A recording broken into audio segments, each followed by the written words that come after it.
मित्रों, हमें सपोर्ट करने के लिए दिल से धन्यवाद। मित्रों, आपसे आग्रह है, वीडियो को लाइक और चैनल को सब्सक्राइब कर दीजिए और कमेंट बॉक्स में जय श्री राधे कृष्ण लिख के प्रभु जी को आभार व्यक्त कर दीजिए।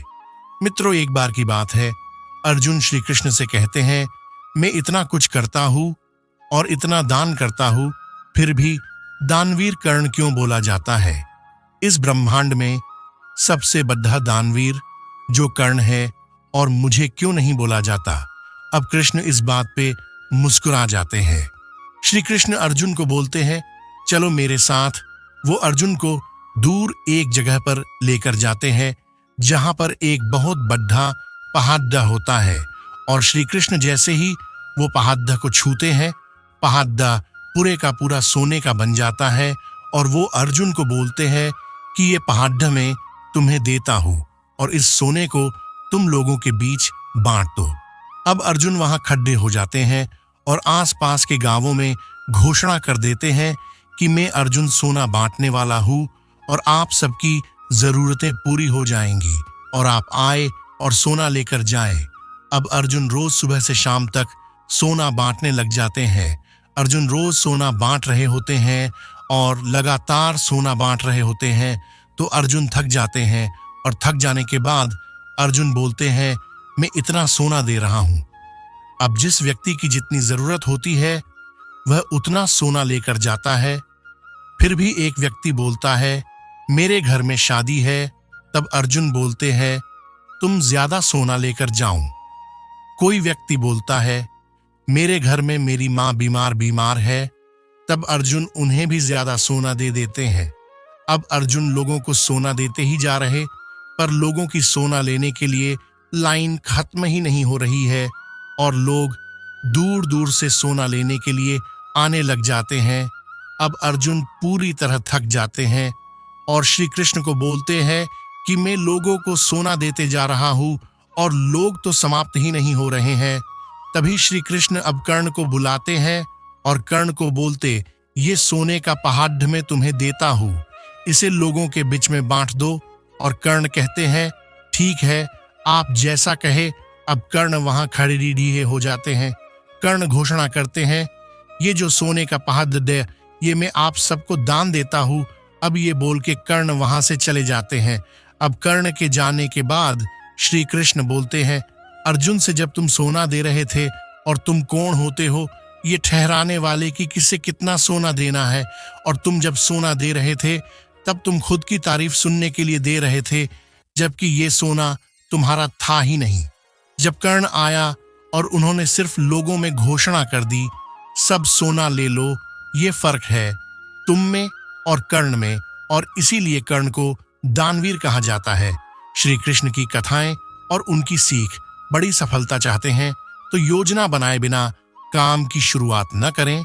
झूठे आरोप लगे तो धैर्य न छोड़ें।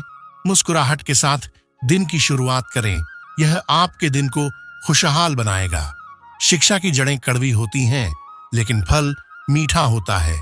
संघर्ष ही जीवन का सार है, इसके बिना कोई सफलता नहीं मिलती। जो लोग अपने सपनों को पूरा करने की हिम्मत रखते हैं, वे ही अपने जीवन में सफल होते हैं। हर इंसान के अंदर एक ज्वेलर छुपा होता है, लेकिन धुंध कमजोर होती है। सफल और असफल लोग अपनी क्षमताओं में बहुत भिन्न नहीं होते हैं। वे अपनी क्षमता तक पहुंचने के लिए अपनी इच्छाओं में भिन्न होते हैं। बड़ा सोचो, जल्दी सोचो, आगे सोचो। विचारों पर किसी का अधिकार नहीं है।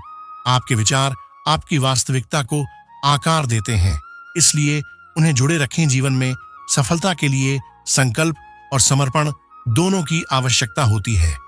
जीवन में समस्याओं का सामना करना अनिवार्य है, लेकिन उन्हें हल करना आपके अंदर की ताकत और सक्षमता का परिचय देता है।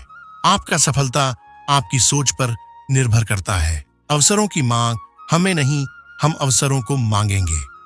प्रयास करने के बाद भी अगली व्यवहार प्रयास करनी होती है। जो इंसान कभी हार नहीं मानता, वो हमेशा जीते। अगर आप सपनों की जानकारी नहीं रखेंगे तो उन्हें कैसे पूरा करेंगे? हमारी जिंदगी का महत्व इसमें होता है कि हम कितने जिम्मेदार होते हैं, न कि हम कितने खुश रहते हैं। न सफलता दूसरों की कमी होती है, नहीं विफलता बल्कि हमारी जिम्मेदारी का परिणाम होता है। समय अपने आप में कुछ नहीं होता, समय को खुशहाल बनाने के लिए हमें कुछ करना होता है। उम्मीद की किरण हमेशा अंधेरे को दूर करती है। सुबह का स्वागत करें। महान सपने देखने वालों के महान सपने हमेशा पूरे होते हैं। इससे पहले कि सपने सच हों, आपको सपने देखने होंगे। जिस व्यक्ति ने कभी गलती नहीं कि उसने कभी कुछ नया करने की कोशिश नहीं की, खुद को कमजोर समझना सबसे बड़ा पार है। अगर आप कुछ नहीं करोगे तो आपके पास कोई परिणाम नहीं होगा। श्री कृष्ण कहते हैं, जिंदगी में जितने भी परेशानी आए, घबराना मत। अपने लक्ष्य के लिए जोशीले और जुनूनी बनिए। विश्वास रखिए, परिश्रम का फल सफलता ही है। समझनी है जिंदगी तो पीछे देखो, जीनी है जिंदगी तो आगे देखा। घायल तो यहाँ हर परिंदा है, मगर जो फिर से उड़ सका वहीं जिंदा है। तरक्कियों की दौड़ में उसी का जोर चल गया बना के रास्ता जो भीड़ से निकल गया। जिंदगी का सफर मानो तो मौज है, वरना समस्या तो रोज है। एक दिन वर्षों का संघर्ष बहुत खूबसूरत तरीके से तुमसे टकराएगा। हर छोटा बदलाव बड़ी कामयाबी का हिस्सा होता है। जो रातों को कोशिशों में गमवा देते हैं, वहीं सपनों की चिंगारी को और हवा देते हैं। जीवन की किताबों पर बेशक नया कवर चढ़ाइए, पर बिखरे पन्नों को पहले प्यार से चिपकाइए। अच्छी यादों का अचार डालिए और सालों साल रखी यादों की छन्नी बनाइए, पर 2 दिन में खत्म कीजिए। रिश्तों की रस्सी कमजोर तब हो जाती है जब इंसान गलतफहमी में पैदा होने वाले सवालों के जवाब खुद ही ढूंढ लेता है। लोगों के बीच ऐसे रहो जैसे 32 दांतों के बीच जीभ। टच में सभी के रहना, लेकिन दबना किसी से नहीं। सिर्फ व्यस्त होना काफी नहीं है, वह तो चींटियां भी होती हैं। प्रश्न यह है, आप क्या करने में व्यस्त हैं? उम्र या ओहदे में कौन कितना बड़ा है, इससे फर्क नहीं पड़ता। सजदे में और लहजे में कौन कितना झुकता है, इससे बहुत फर्क पड़ता है। इज्जत पर कोई डिस्काउंट नहीं होता साहब। जब मिलती है तो पूरी मिलती है, और जब जाती है तो पूरी जाती है। कैदी हैं सभी यहां, कोई ख्वाबों का है तो कोई ख्वाहिशों का। नसीहत अच्छी देती है दुनिया, अगर दर्द किसी और का हो तो। पहले कठिन काम कीजिए, आसान काम अपने आप हो जाएंगे। उस ज्ञान का कोई लाभ नहीं जिसे आप काम में नहीं लेते। याद रहे, दूसरा मौका सिर्फ कहानियां देती हैं, जिंदगी नहीं। मानव कितना भी प्रयत्न कर ले, अंधेरे में छाया, बुढ़ापे में काया और अंत समय में माया किसी का साथ नहीं देती। बुरे लोगों से इतनी तकलीफ नहीं होती जितनी उन लोगों से जो अच्छा होने का ढोंग करते हैं। हर किसी के आगे झुकना नहीं, और जहां इज्जत न मिले वहां कभी रुकना नहीं। कभी कभी कुछ लोग दिल के बहुत करीब होते हैं, फिर भी अचानक वह नफरत के काबिल भी नहीं रहते। न सूरत बुरी न सीरत बुरी, हर वह इंसान बुरा है जिसकी नीयत बुरी है। जुबान कभी नहीं फिसलती, यह बात हमेशा याद रखना। जो बात दिमाग में चल रही होती है वही हमेशा जुबान पर आती है। यहां कोई भी आपका सपना पूरा करने के लिए नहीं है। हर कोई अपनी तकदीर और अपनी हैसियत बनाने में लगा है। समय, सत्ता, संपत्ति और शरीर चाहे साथ दें या न दें, लेकिन स्वभाव, समझदारी और सच्चे संबंध हमेशा साथ देते हैं। जिसकी आत्मा और मन शुद्ध न हो, उसका मंदिर में जाकर भगवान की पूजा करना व्यर्थ है। कर्म करने में ही अधिकार है, फल में नहीं। अपने काम में सुंदरता खोजो, उससे सुंदर कुछ और हो ही नहीं सकता। रिश्ते नाते झूठे हैं, सब स्वार्थ का झमेला है। जाने मेरी किस्मत ने कैसा खेल खेला है। जिंदगी यूं 2 लफ्जों में अर्ज है, आधी कर्ज है तो आधी फर्ज। जो समझ न सके उसके साथ समझौता न करो। इससे अच्छा अकेले रहो। कम से कम सुकून इस बात का रहेगा कि कोई है ही नहीं तो समझेगा कौन। मतलबी लोगों से दूर ही रहना। आपको पता है प्रेम अंधा क्यों होता है? क्योंकि आपकी माता ने आपका चेहरा देखने से पहले ही आपको प्रेम करना शुरू कर दिया था। जिंदगी को खुला छोड़ दो जीने के लिए। ऐ दोस्त, अक्सर संभाल के रखी हुई चीजें वक्त पर नहीं मिला करती। जो मन में आए वही कह जाने वाले लोग जुबान के कड़वे हो सकते हैं, पर दिल से नहीं। अच्छा सोचिए, अच्छा बोलिए और अच्छा कीजिए, क्योंकि सब आपके पास वापस लौट कर आता है। किसी को रुलाकर कोई भी हंस नहीं पाया। यह विधि का विधान है जिसे आज तक कोई समझ नहीं पाया है। मुश्किल वक्त दुनिया का सबसे बड़ा जादूगर है, जो एक पल में आपके चाहने वालों के चेहरे से नकाब हटा देता है। खुद के अंदर की काबिलियत को छोड़कर हम लोगों के पीछे भागते हैं और लोग हमें छोड़ देते हैं बेवकूफ समझकर। दर्द से है रिश्ता मेरा, खुशी मेरे नसीब में कहां। मुझसे भी कोई मुझसा प्यार करे, मैं इतना खुश नसीब कहां। कुछ अजीब सा चल रहा है वक्त का सफर। एक गहरी सी खामोशी है खुद के ही अंदर। बस बेपरवाह जिंदगी पसंद है मुझे। न किसी की पसंद हूं, न कोई पसंद है मुझे। हमारी काबिलियत ही हमारी पहचान है। लोग तो बहुत हैं दुनिया में, कदर करो उनकी, जो आपके बेरुखी व्यवहार के बाद भी आपके साथ इज्जत से बात करते हैं। जिंदगी भी रंगीन उनकी ही होती है जो रंग बदलना जानते हैं। जिनकी मुस्कान सुंदर हो, उनके जख्म भी बहुत गहरे ही होते हैं। अगर आपको खुश रहना है तो दूसरों की चिंता और दूसरों की बातों को दिल से लगाना छोड़ दो, क्योंकि सामने वाले को तो कोई फर्क नहीं पड़ने वाला। दुनिया को झूठे लोग ही पसंद हैं। सच्चाई तो उन्हें मिर्च की तरह लगती है, और सच कह दो तो या तो रूठ जाएंगे या रिश्ता तोड़ देंगे। गहरी बातें समझने के लिए गहरा होना जरूरी है, और गहरा वही हो सकता है जिसने गहरी चोट खाई हो। आपकी बहस अगर बदतमीज इंसान से हो तो हार मान लो।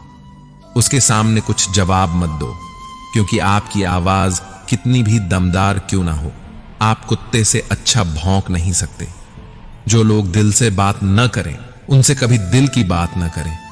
जितना प्यार लोगों की बातों में होता है, काश उनके दिल में भी होता। खुद से बहस करोगे तो सारे सवालों के जवाब मिल जाएंगे। अगर दूसरों से करोगे तो और नए सवाल खड़े हो जाएंगे। जब मनुष्य अपनी गलती पर वकील और दूसरों की गलतियों पर जज बन जाता है, तो फैसले नहीं, फासले हो जाते हैं। शिकायत तो हर बात की जा सकती है, लेकिन जो लोग रिश्तों को नहीं समझते, वे शब्दों को क्या समझेंगे। मतलब भी लोग के साथ रहने का मजा ही कुछ और है। थोड़ी तकलीफ जरूर होती है, पर सारी दुनिया के दर्शन उनके अंदर ही हो जाते हैं। कभी एक लम्हा ऐसा भी आता है जिसमें बीता हुआ कल नजर आता है। बस यादें रह जाती हैं याद करने के लिए, और वक्त सब कुछ लेकर गुजर जाता है। जब हम अपने रिश्तों के लिए वक्त नहीं निकाल पाते, तो वक्त हमारे बीच से रिश्ता ही निकाल देता है। टूटा हुआ दिल टूटे हुए कांच की तरह खतरनाक हो जाता है। फिर वह न किसी पर भरोसा करता है और न ही किसी से प्यार की उम्मीद रखता है। जिंदगी को जियो, उसे समझने की कोशिश न करो। चलते वक्त के साथ चलो, वक्त को बदलने की कोशिश न करो। दिल खोलकर सांस लो, अंदर ही अंदर घुटने की कोशिश न करो। कुछ बातें ईश्वर पर छोड़ दो, सब कुछ खुद सुलझाने की कोशिश न करो। भरोसा तो आजकल खेलने का एक तरीका है, नहीं तो लोग ऐसे ही नए किसी से मिलने पर पुराने रिश्ते छोड़कर नहीं जाते। अच्छे विचार और अच्छे भाव मन को हल्का करते हैं। मुस्कुराते रहिए, खुश रहिए। जीवन के अनुभव उस अनजान सड़क के मोड़ की तरह हैं जो बिना सफर किए मालूम नहीं होते। वृक्ष के नीचे पानी डालने से सबसे ऊंचे पत्ते पर भी पानी पहुंच जाता है। इसी प्रकार प्रेम पूर्वक किए गए कर्म परमात्मा तक पहुंच जाते हैं। हौसला होना चाहिए बस। जिंदगी तो कहीं से भी शुरू हो सकती है। अगर अच्छे कर्म करते हुए भी लोग आप पर शक करें, तो उन्हें करने दो, क्योंकि शक हमेशा सोने की शुद्धता पर होता है, कोयले की कालिक पर नहीं। अगर आप खूबसूरत हैं तो यह अच्छी बात है। अगर आप बहुत अच्छे हैं तो यह बहुत खूबसूरत बात है। वक्त की धूप में पकी हुई चीज वाकई कीमती होती है, तभी तो अंगूर से ज्यादा कीमत किशमिश की होती है। मेरे चुप रहने से नाराज ना हुआ करो। कहते हैं टूटे हुए लोग अक्सर खामोश ही रहते हैं। इंसान की सबसे बड़ी हार तब हो जाती है जब उसे पता चलता है कि जिसे हम अपना सब कुछ समझते हैं उसके लिए हम कुछ भी नहीं हैं। दौलत और हुस्न के लालच में कभी अपना ईमान खराब मत करो, क्योंकि दौलत दुनिया में ही खत्म हो जाएगी और हुस्न मिट्टी में दफन हो जाएगा, लेकिन तुम्हारा नाम आखिर तक तुम्हारा साथ देगा। तुलना के खेल में मत उलझो, क्योंकि इस खेल का कहीं कोई अंत नहीं है। जहां तुलना की शुरुआत होती है वहीं से आनंद और अपनापन खत्म होता जाता है। कुछ दर्द ऐसे होते हैं जो हम अंदर ही अंदर सहन तो कर सकते हैं, लेकिन किसी से कह नहीं सकते। यदि भरोसा करना है तो प्रभु पर कीजिए, वरना लोगों पर करके जीने की उम्मीद कम हो जाती है। जिंदगी में लोगों का आना भी एक मकसद होता है। कुछ तुम्हें आजमाएंगे, कुछ तुम्हें सिखाएंगे, कुछ तुम्हारा इस्तेमाल करेंगे और कुछ तुम्हें जीने का सही तरीका सिखाएंगे। जिंदगी को याद मत करो, किस्मत में जो लिखा है उसकी फरियाद मत करो। जो होना है वह होकर रहेगा। कल की चिंता में आज की हंसी को बर्बाद मत कर। जिंदगी की गाड़ी साथ में रात काटने से नहीं, सुख दुख बांटने से चलती है। रिश्ता उसी से रखो जो आपको खुशी से अहमियत दे। किसी के पीछे पड़कर बार बार खुद को जलील करवाना अच्छी बात नहीं है। खुद के लिए भी सोचा करो जनाब, क्योंकि हैसियत के इस दौर में खैरियत कोई पूछता नहीं। हित चाहने वाला पराया भी अपना है और अहित चाहने वाला अपना भी पराया है। बड़े नसीब वाले होते हैं वह लोग जो दे पाते हैं मुस्कान किसी के चेहरे पर। हम वही होते हैं, रिश्ते भी वही होते हैं और रास्ते भी वही होते हैं। बदलता है तो बस समय और एहसास। अपनी संगति का चुनाव सोच समझ कर करो। अच्छे लोगों की संगत करो। स्वाद छोड़ दो तो शरीर को फायदा, विवाद छोड़ दो तो संबंधों को फायदा, और व्यर्थ की चिंता छोड़ दो तो जीवन भर फायदा ही फायदा। शंका का कोई इलाज नहीं, चरित्र का कोई प्रमाण नहीं, मौन से अच्छा कोई साधन नहीं और शब्द से तीखा कोई वाण नहीं। चिंता किस बात की करते हो? न यह शरीर तुम्हारा है, न ही तुम इस शरीर के हो। यह शरीर तो अग्नि, जल, वायु, पृथ्वी और आकाश से बना है और एक दिन इसी में मिल जाएगा, परंतु आत्मा स्थिर है। फिर चिंता किस बात की? अपने जीवन के निर्माता खुद बनिए, अपनी खुशियों के निर्माता खुद बनिए, अपनी शांति के निर्माता खुद बनिए। अपनी खुशियों का रिमोट कंट्रोल कभी किसी के हाथ में मत दीजिए। सेवा सबकी करो, पर आशा किसी से मत रखो, क्योंकि सेवा का असली मूल्य इंसान नहीं दे सकता, वह केवल भगवान दे सकता है। न वह कागज रखता है, न किताब रखता है, फिर भी वह सारी दुनिया का हिसाब रखता है। जिसने सीख लिया कि कब, कहां और कैसे बोलना है, उसे जीवन में कामयाब होने से कोई नहीं रोक सकता। यहां हम जानेंगे दो विद्वानों की कहानी से। एक समय की बात है, एक गांव में एक गुरु रहते थे, जिन्हें खबर हो गई कि एक अन्य नगर में एक और विद्वान आए हुए हैं। वे अद्भुत ज्ञान के मालिक थे और आगे बढ़ने के लिए सबकी सहायता कर सकते थे। ये खबर सभी को बहुत पसंद आई और सभी लोग उस नगर में उनसे मिलने के लिए जूझने लगे। इन दो विद्वानों की राज्य को पता चलते ही वहां का राजा उनसे बात करने के लिए अपने दरबार में बुला ले आए। राजा ने दोनों विद्वानों से अपने राज्य में ज्ञान का प्रचार करने का आग्रह किया। दोनों विद्वान ने राजा के आह्वान को स्वीकार किया और उन्होंने राजा के सामने आगे जाकर कहा, आपके सामर्थ्य के लिए हमें गर्व महसूस हो रहा है महाराज। हम आपकी सेवा में हमारा सर्वोच्च कर्तव्य मानने के लिए तत्पर हैं। राजा ने खुशी से भरे होंठों से कहा, तुम्हारे सामान्य भाषा में जनता को समझाओ। पहले विद्वान मुस्कुराते हुए बोले, अच्छा महाराज, हम आपके राज्य के राजा और प्रजा के बीच बातचीत को सुगम बना सकते हैं। राजा ने आश्चर्यचकित होते हुए कहा, मुझे बिल्कुल आश्चर्य हो रहा है कि तुम कैसे कर सकते हो। ये तो मेरे लिए। दूसरे विद्वान ने मुस्कुराते हुए कहा, महाराज, हम आपके राज्य के लोगों को सामग्री के बिना खाने का ज्ञान दे सकते हैं। राजा ने बहुत ही आश्चर्यचकितता से कहा, मैं ये सचमुच मानने में सक्षम नहीं हूं। कृपया मुझे बताओ, तुम इस बात को कैसे संभव कर सकते हो? पहले विद्वान ने कहा, महाराज, हम विज्ञान का उपयोग करके एक ऐसा उपकरण बना सकते हैं जिससे हम राजा की मर्यादा के साथ बातचीत कर सकते हैं। यह उपकरण हमारे बहुत सारे प्रयोगों को सुलभ बना सकता है और आपके ग्रामीणों के बीच सामर्थ्य का निर्माण कर सकता है। दूसरे विद्वान ने कहा, महाराज, हम खाना खाने की जरूरत के बिना एक ऐसा प्रयोग बना सकते हैं जिससे खाने की जगह नहीं होती है। यह उपकरण आपके लोगों के लिए आरामदायक और स्वास्थ्यप्रद होगा। ये सब सुनकर राजा बहुत प्रभावित हो गए और उन्होंने दोनों विद्वानों का स्वागत किया और अपने राज्य में इन उपकरणों का प्रचार कार्य करने के लिए उन्हें सौभाग्य दिया। दोनों विद्वान ने राजा की प्रशंसा करते हुए उनकी सेवा में खुशीपूर्वक काम किया और सभी लोग उन्हें प्रमाणित करते थे। इस कहानी से हमें यह सिखाया जाता है कि समय के साथ ज्ञान विकसित हो रहा है और बहुत से अद्भुत आविष्कार हमारी मदद कर सकते हैं। दो विद्वानों के उदारता, समर्पण और सेवाभाव की मिसाल हमें ये बताती है कि हमें हमारे ज्ञान और कौशल को समाज की सेवा में लगाना चाहिए।